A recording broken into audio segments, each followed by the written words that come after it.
Salty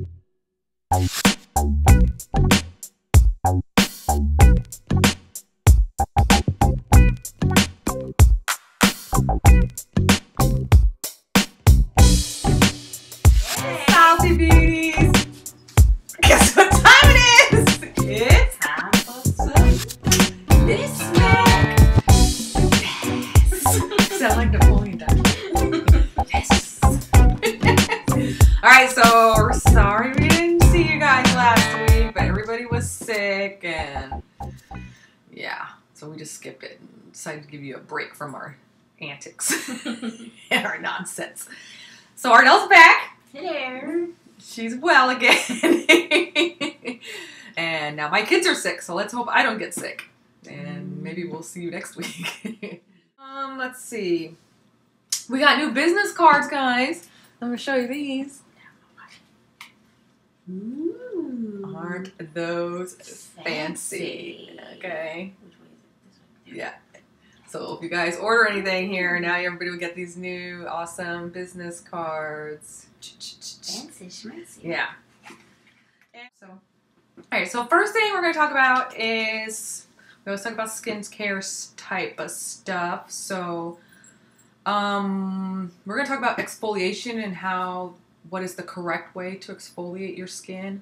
I know people really don't think about it, and I really don't think about it that much because I just do it. But as an esthetician, you know, we're taught a certain way to do things, and you know, we really don't talk about it too much. We just do it on our clients and don't think about it, and you know, just go on about our business. So, the first thing you want to do when you exfoliate your skin is you're going to start with dry skin. So remove your makeup and everything else. You don't really have to cleanse your skin before you start, but a light cleansing would be good. But the most important thing to do before you start exfoliating is make sure your skin is dry to the touch.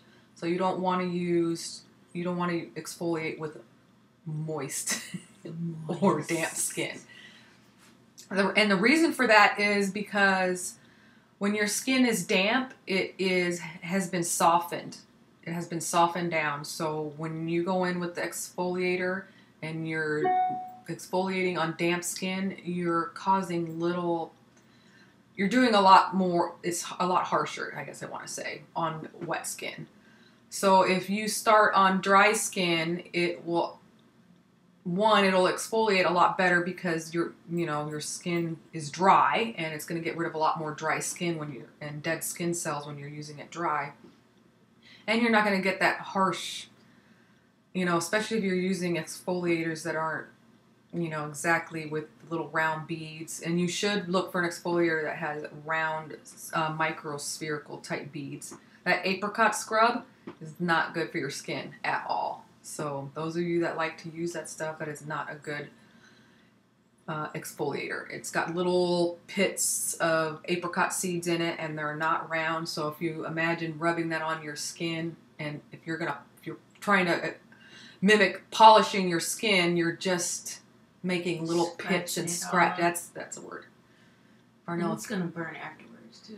Yeah, and if you notice, you get a lot of redness after exfoliating. You shouldn't be that red. I mean, you're going to be a little pink, but you shouldn't be bright red after exfoliating. And if you're using the wrong type of exfoliator, it's going to cause an irritation to your skin. So the less irritation that you can do to your skin, the better. So here's what I suggest. You just dampen your fingers. Just moisten the tips of your fingers, and then you're gonna put the exfoliator in your little fingers there, and you're gonna just get it moistened up there, and you're gonna just go. I always start right here in this area, and I just make little circular motions all the way up, and then make sure you're rubbing in that direction. So you're pushing everything up. So that's the direction you want to exfoliate. Avoiding the eyes. You want to do the eye area. You get a little bead in your eyeballs. So yeah, you just do that, and then I make that one go around, and then I start again, and I just gradually, cover more surface. So I start using like this part of your palm, and just doing that. Probably get better results too since it's dry. You Yeah. melt down your product. Mm-hmm. And that's the other thing. If your skin is damp and you're putting exfoliator on, you're diluting the product too. So just keep that in mind. Dry skin, damp fingers. So reverse what you've already been doing. If you've been doing it right this whole time, then don't worry about it.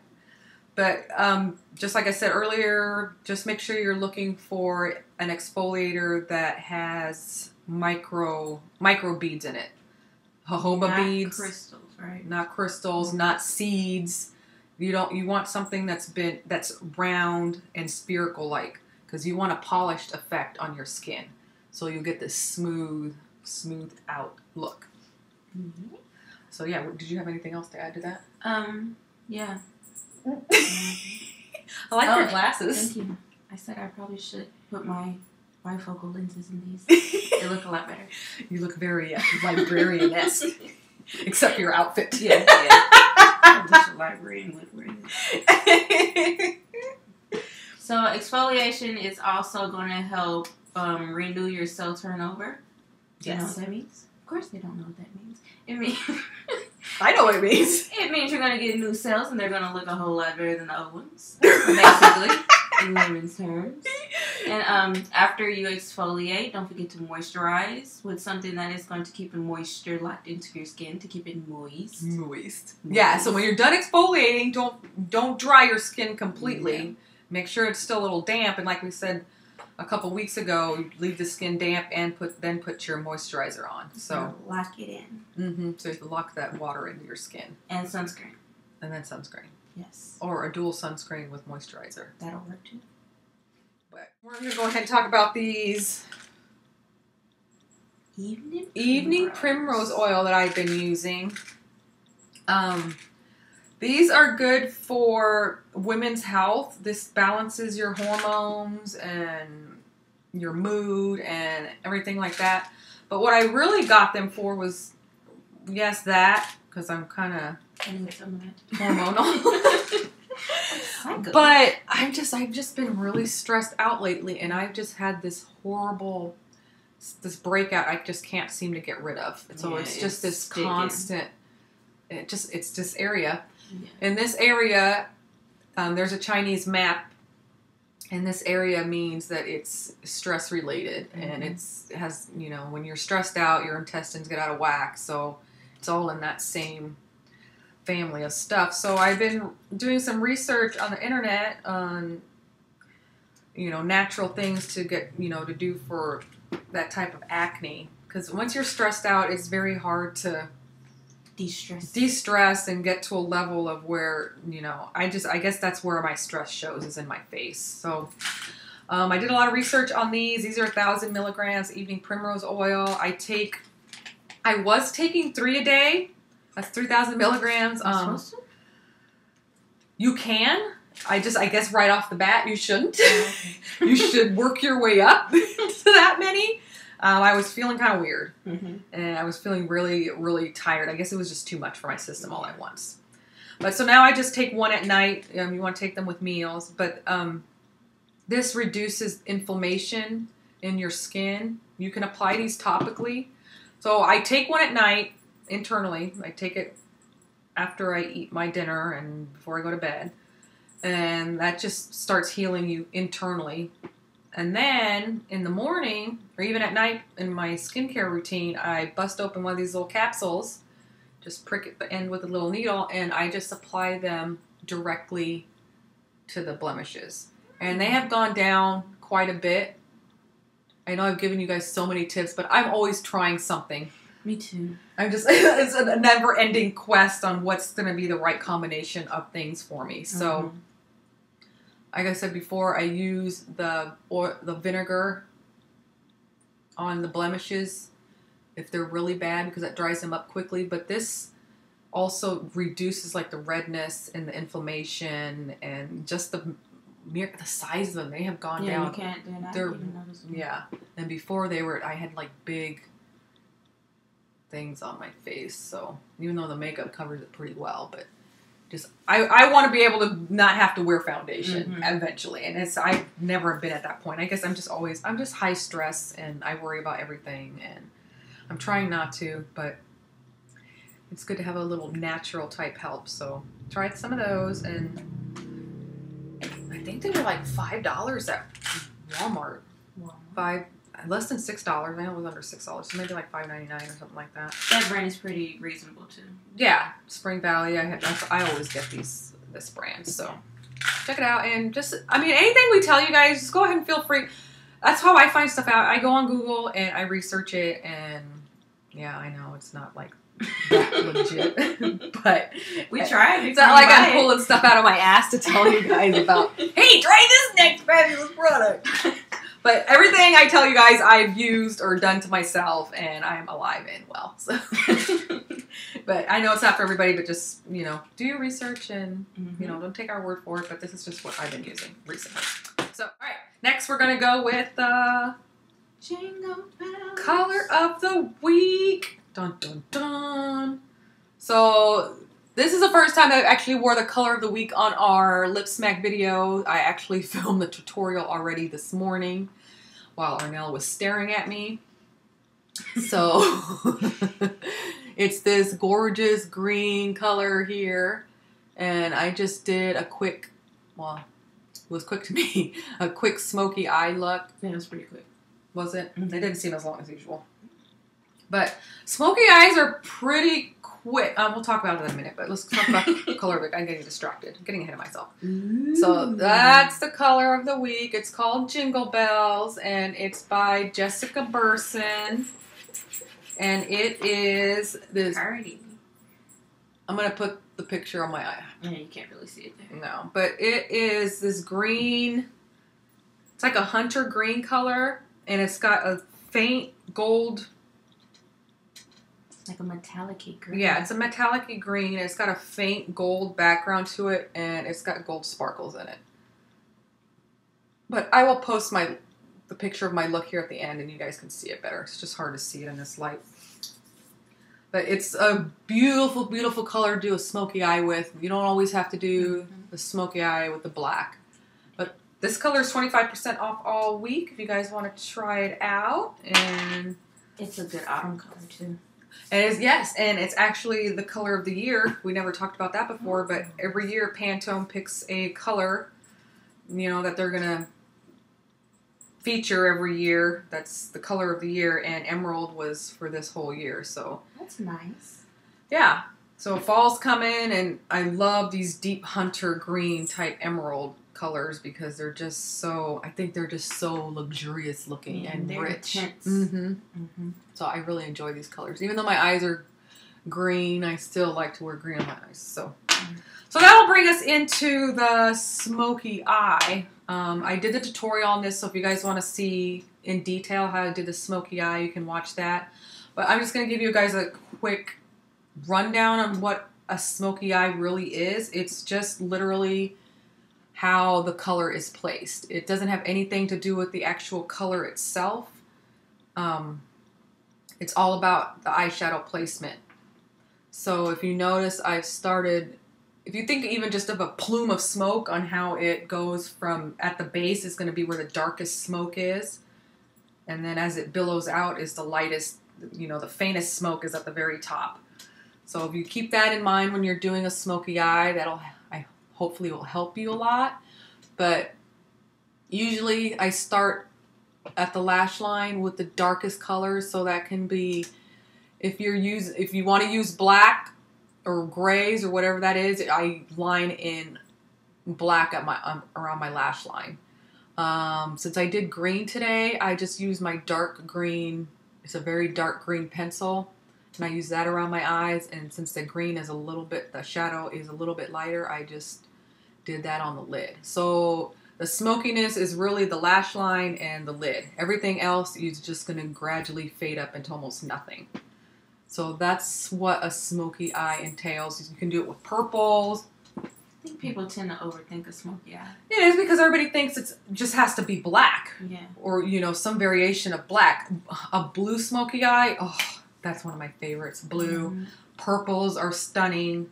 green, obviously greens. You can do them in like copper colors. Those are pretty too. Yes, I love a good coppery smoky eye too. And I've done several coppery smoky eyes. But yeah, smoke just means the graduation from dark to lightest. So don't overthink it too much. Just pick what color you're comfortable with using. Gray smoky eye is beautiful. I mean, and I'm not really a fan too much of a black smoky eye unless I'm going out. Yeah. You know, that's just really intense for a daytime look. Brown smoky eye, like a chocolatey mousse type of color. Like our color chocolate mousse. It's a good smoky eye look. I mean, we've even done it in that, like, what color is that Indian ink? It's like a reddish orange, like a henna color. Yeah, henna, you know, it's like that reddish brown color. I've done that. I love that color. So, yeah, just think outside the box and don't think that you have to do a smoky eye and just straight black color. Just, it's universal. Yeah, just, you know, pick whatever color best suits your eye color. And yeah, I think we should start doing a series on eye colors on what goes good with. That makes your eyes pop. Does it? Even though it's green? Look this way. Let me see. Yeah, it does, doesn't it? If I do say so myself. Or you do say so? You do say so yourself. But that's a good thing about hazel eyes. I think I can get away with a lot of things. So, but I think next week let's write that down. We're going to write this down.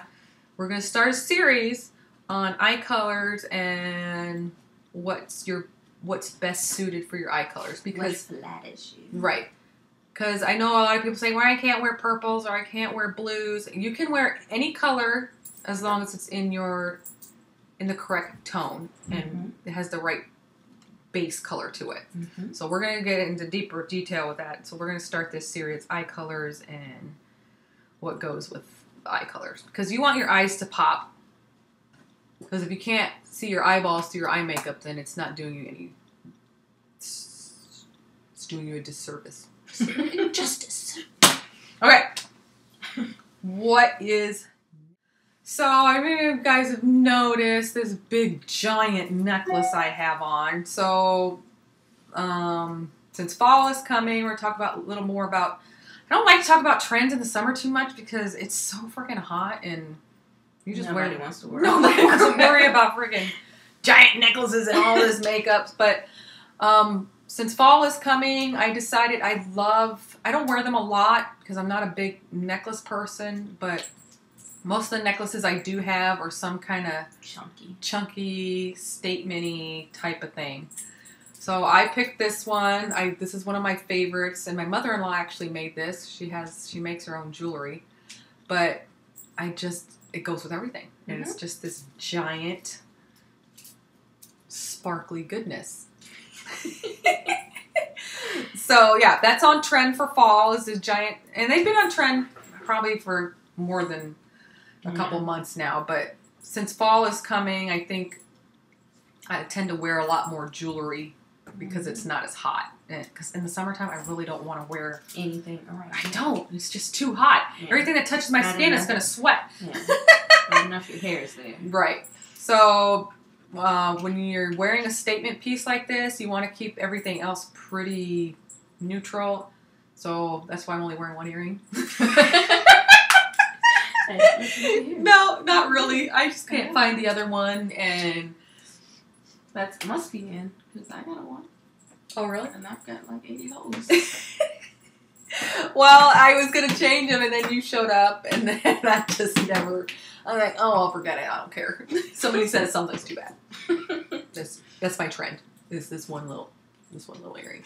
So, yeah. If you're wearing a big old necklace like this, my thing is don't wear big old giant earrings, because it's going to too much compete. Especially if you're layering, too. Right. I did have another... Oh... So I'm going to show you how this would look. So I was going to wear these earrings. That is too much. Now, what are you going to look at? You're going to look at the earring. Yeah. Are you going to look? What do you want people to look at your necklace, or you want people to look at your earring? Now, if you're going to wear a big old necklace, then you want people to look at your necklace and not your ear. And it's too much going on. Yeah. So I opted for this sparkly headband because it's not too close to my neck. Right. So it kind of balances everything out. So yeah, just keep that. So we're going to start this new series. Since fall is coming, we'll start this new series on eye colors and what will enhance your eye color. And if you guys have any questions or thoughts or things you want us to talk about, you can put them in the comment section or reach us on Facebook. But yeah, we'd love if you guys would subscribe. Please. Or if there's anything you don't like about us, be nice when be you say nice, it. and we'll try and fix stuff, because we can't keep doing these videos with nobody's watching. I guess we could, but I don't know. It's pointless. It's pointless. Nobody's paying attention to us. So, all right. I guess we'll talk to you next week. Bye.